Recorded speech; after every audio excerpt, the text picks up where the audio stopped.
भगवते श्रीमते पवित्र जलेन अभिषेचयामि।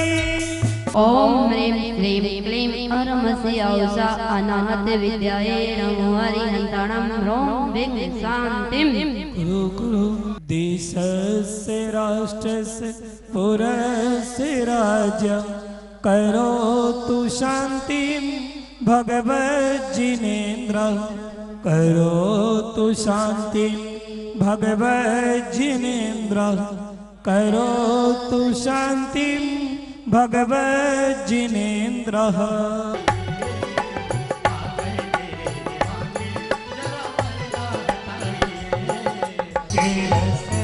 भयोरी जिन वाणी लागे प्रभु वाणी लागे खारो खारो यमुना जीणो पानी लागे। चलते हैं वर्तमान 24वीं तीर्थंकर 22वें तीर्थंकर श्री नेमिनाथ भगवान के चरणों में और उनके पूर्व को जानने के लिए श्री नेमिनाथ कथा की ओर।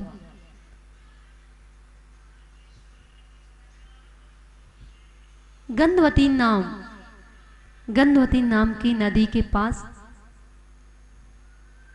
तपस्वियों की एक पल्ली थी। उसमें तपस्वियों के स्वामी वरिष्ठ तापसी रहते थे। गंधवती नाम की सुंदर संगम में तपस्वियों की पल्ली थी और उस में तपस्वियों के वशिष्ठ तापसी रहा करते थे। वह तापसी पंचांगनी तप में लीन रहते थे, पंचांगनी तप करा करते थे। एक बार दो मुनिराज आकाश मार्ग से आए। चारण रिद्धिधारी मुनिराज आते हुए दिखाई दिए और उन्होंने उस वरिष्ठ तापसी से पूछा। दोनों मुनिराजों का नाम था, एक मुनिराज का नाम गुणभद्र था और दूसरे मुनिराज का नाम वीरभद्र। गुणहर मुनिराज ने तापसी से पूछा, हे वरिष्ठ तापसी, तुम इस पंचांगनी तप को कर रहे हो, क्या तुम्हें मालूम है कि इसमें कितने जीवों की हिंसा हो रही है? उस तापसी को क्रोध आ जाता है और कहता है कि इसमें क्या हिंसा है? तो मुनिराज ने समझाया, देखिए इस अग्नि में कितने जीवों की हिंसा हो रही है, क्या तुम्हें मालूम है? हिंसा में क्या धर्म होता है? क्या जीवों की हिंसा करना धर्म कहलाता है? नहीं, हिंसा से रहित धर्म होता है और जिनेंद्र के द्वारा कहा हुआ ही प्रणीत धर्म होता है। और वह धर्म स्वर्ग और मोक्ष को देने वाला होता है। ऐसा गुणभद्र मुनिराज ने उस तापसी को समझाया। तापसी ने समझा, विचार किया, मुनिराज की आज्ञा का पालन किया और गुणभद्र मुनिराज के समझाने से उस तपस्वी ने वह कुतप छोड़ दिया।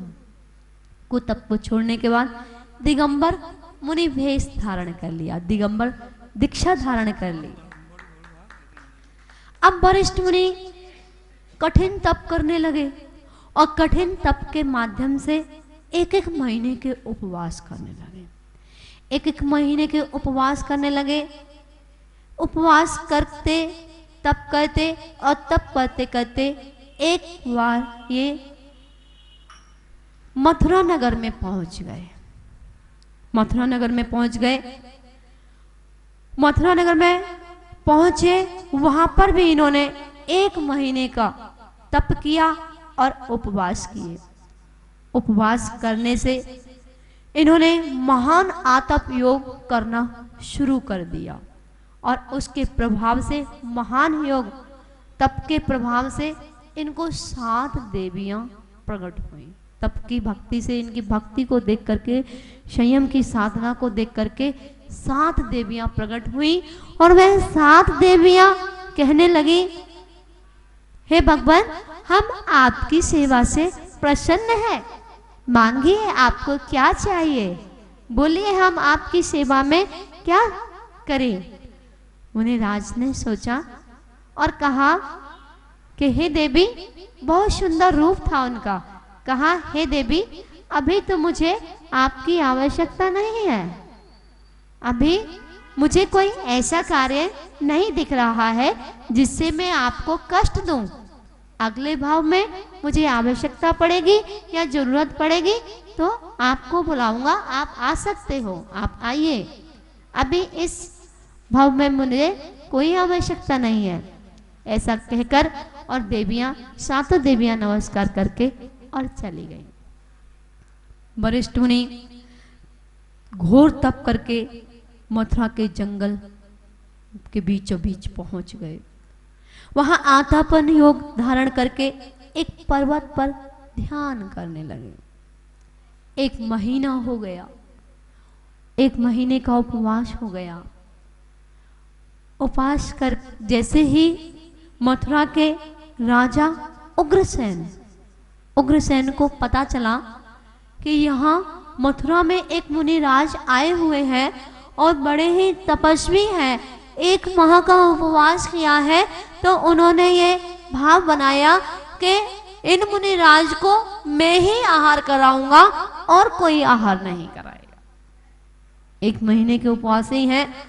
राजा ने पूरे राज दरबार में, पूरे नगर में ढंडोरा पिटवा दिया कि कोई भी मुनि को आहार नहीं कराएगा, मैं ही पड़गान करूंगा और मैं ही मुनिराज का आहार करवाऊंगा।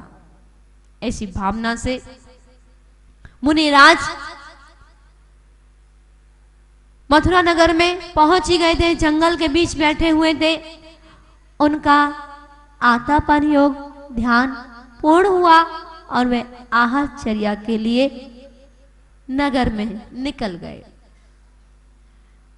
मथुरा के राजा उग्रसेन ने देखा मुनि आहारचर्या के लिए निकल रहे हैं, आ रहे हैं, और अचानक राजा के राज दरबार में आग लग गई, अग्नि लग गई। अब मुनिराज ने देखा कि यहां अग्नि लगी है, वह वापस जंगल की ओर आ गए। आकर के वापस फिर से ध्यान में, कायेश्वर में लीन हो गए और 1 महीने फिर से वह ध्यान में बैठे। 1 महीने के बाद फिर वे आहारचर्या पे उठे। 1 महीना बीत गया। जैसे ही वह फिर से आहारचर्या के लिए मथुरा नगर में निकले तो जो उग्रसेन राजा था उनका हाथी बिगड़ गया और हाथी बंधन से छूट गया। उसने बड़ी बड़ी जंजीरों से जो हाथी बंधा हुआ था वो जंजीरें तोड़ करके भाग निकला। उस हाथी ने हलचल मचा दी, पूरी प्रजा आकुल व्याकुल हो गई। ऐसा देख उग्रसेन ने हाथी को पकड़ा और हाथी को पकड़ने में लग गए। मुनिराज फिर से आहार करने गए तो फिर वापस लौटकर आना पड़ा।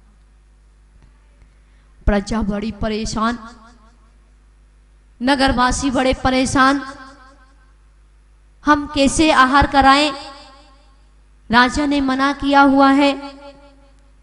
कोई बात नहीं।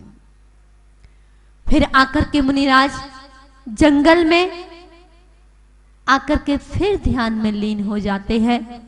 फिर 1 महीने का उपवास हो जाता है।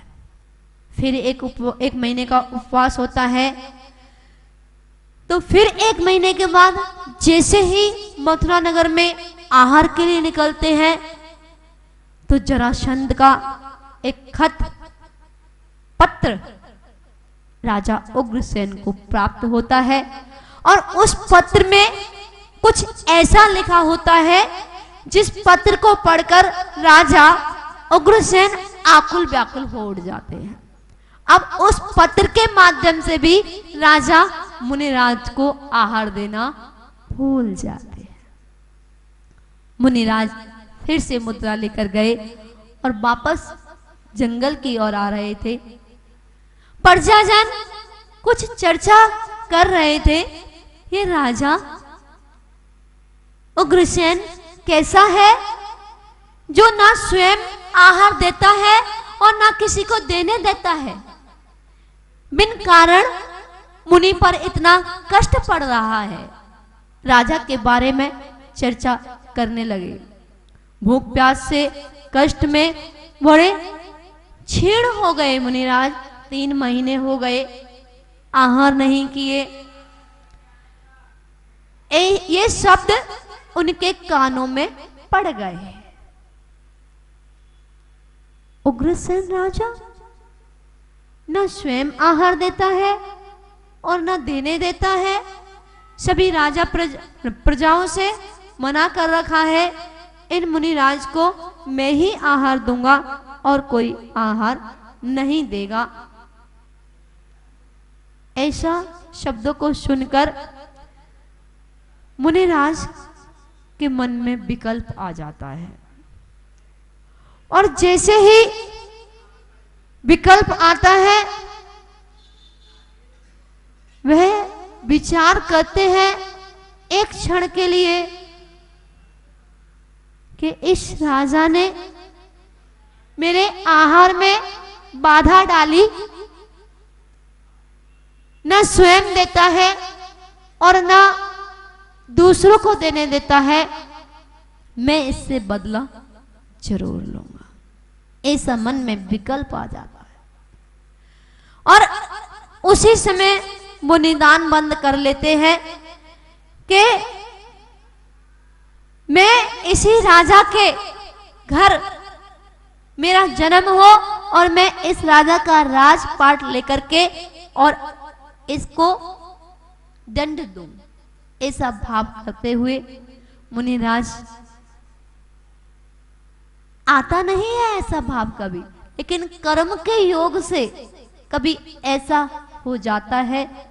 या निदान बंद कर लिया और उसी समय शरीर छूट गया। संयोग से रानी के गर्भ में जीव आ जाता है। उग्रसेन की रानी के गर्भ में जैसे ही जीव गर्भ धारण करता है और उग्रसेन की रानी को दोहला उत्पन्न होता है कि राजा का हृदय चीरकर और मैं उसका भक्षण कर लूं। रानी बड़ी परेशान, ये दोहला उत्पन्न हुआ। अब वो अपने मन की बात किसी से नहीं कह सकती। कैसे कहे कि मुझे ये दोहला उत्पन्न हुआ है कि मैं राजा का हृदय का राजा के हृदय को चीर करके और उसका भक्षण करूं। अपने मन के भावों को व्यक्त नहीं कर पाई। कैसे कहती? राजा के मंत्रीगण बड़े ही बुद्धिमान होते हैं। उन्होंने रानी की यह दशा देख करके अनुमान लगाया, पूछताछ करी और ये पता लगा लिया कि रानी दिनों दिन क्यों सूखती जा रही है, क्यों क्षीण होती जा रही है। जैसे ही मंत्रियों को पता चला कि रानी को दौला उत्पन्न हुआ है कि राजा का हृदय चीर कर भक्षण कर लिया जाए, ये तो असंभव है। तो मंत्रियों ने एक सुक्ति सूझी और विचार किया कि राजा का उग्रसेन का एक पुतला बना लिया, कृत्रिम पुतला बना लिया और पुतला बना करके रानी के सामने रख दिया। रानी के सामने रख दिया। कुछ दिन बाद पुत्र का जन्म हुआ। कुछ दिन बाद पुत्र का जन्म हुआ। तो जन्म के बाद जैसे ही राजा उस पुत्र को देखने गए, पुत्र मुख को देखने गए, वह पुत्र होठों को दबा करके, आंखें बड़ी बड़ी करके, दोनों मुट्ठियों को भींच करके और पिता की ओर देख रहा था। राजा ने सोचा, विचार किया, ये कुछ दिन का बालक और इसकी आंखों में मैं गुस्से में लाल लाल, होठ भींचे हुए, मुट्ठी बंद, ऐसा लग रहा है यह कोई क्रूर प्राणी है। राजा ने कहा, इसको यहां रखना नहीं चाहिए। राजा ने उसको